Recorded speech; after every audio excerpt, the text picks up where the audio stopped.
Good morning. Welcome to Thursday Thoughts. I know you guys are kind of like, wait a minute, wait, where's John Burgess? Or what is that thing on your lip? Or what have you done to your face? Or if you're corny like me, you're like, I must ask you a question. Sorry, I had to do it. Let me explain what's going on here. Don't worry, it's not permanent. But you guys have been praying with us for our friend Gabe Dominguez. He went into the hospital with double pneumonia, just like I had, a week before I did, and he's still in the hospital. In fact, they live in Sonora, but they just flew him to Stanford Medical. And we are seeing, after weeks of praying, we are seeing an improvement in his breathing and in his lungs. God answered our prayers and that he did not need a tracheotomy. So I just want to thank each of you who have been standing with us in praying for them. But I was talking with Gabe yesterday, and I've only known him. He's had a beard, a nice, healthy, manly beard since high school, and I've only known him with a beard. And he sent me a picture of him. They had to shave his beard. All he has is a mustache. He had to shave his beard because of all the hoses and the everything was sticking, and so he said a bunch of us guys that are friends of his said, hey, we are going to get the word out about you. We want you to know that you're not alone, that we're standing with you. And so this whole thing has started #GabeStash. So those of us with beards, we shaved our beards. Those with no facial hair growing in a growing in a mustache. Those who can't, I don't know, they're drawing one or something. I don't know.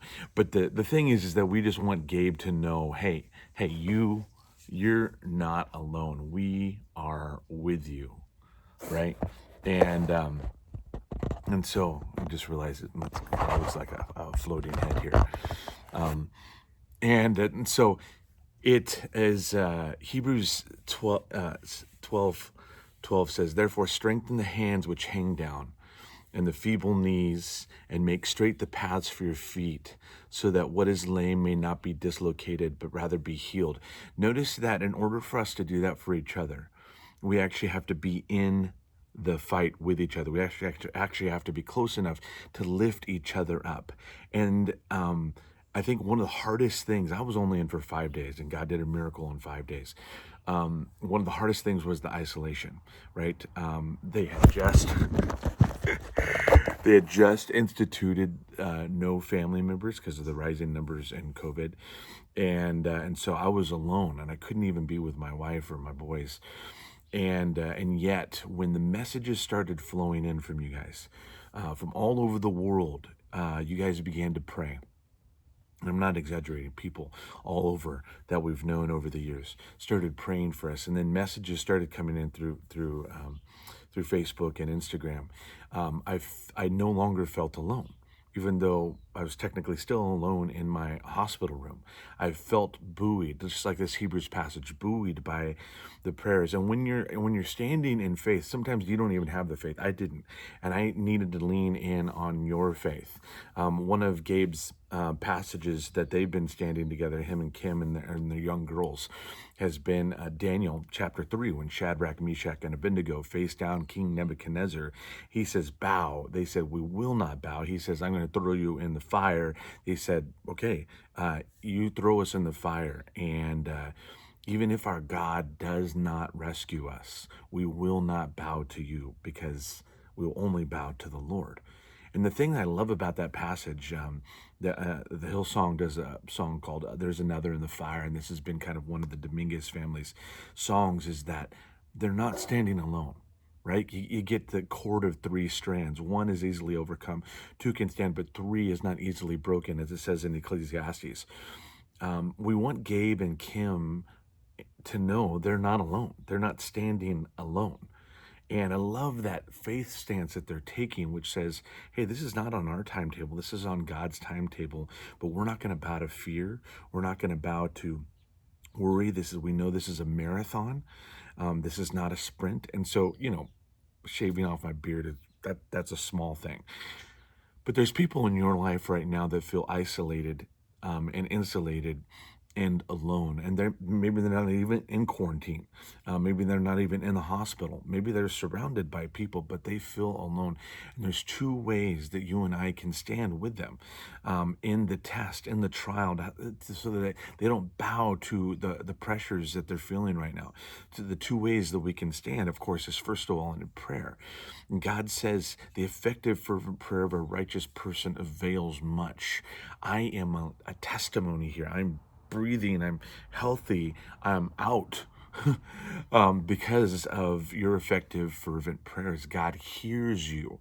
Prayer is the first place that we can stand. I want to encourage you to just continue to stand in prayer for the Dominguez family as his lungs slowly begin to improve, as he needs less help from the machines, that God would just continue to make this his story for his glory, right?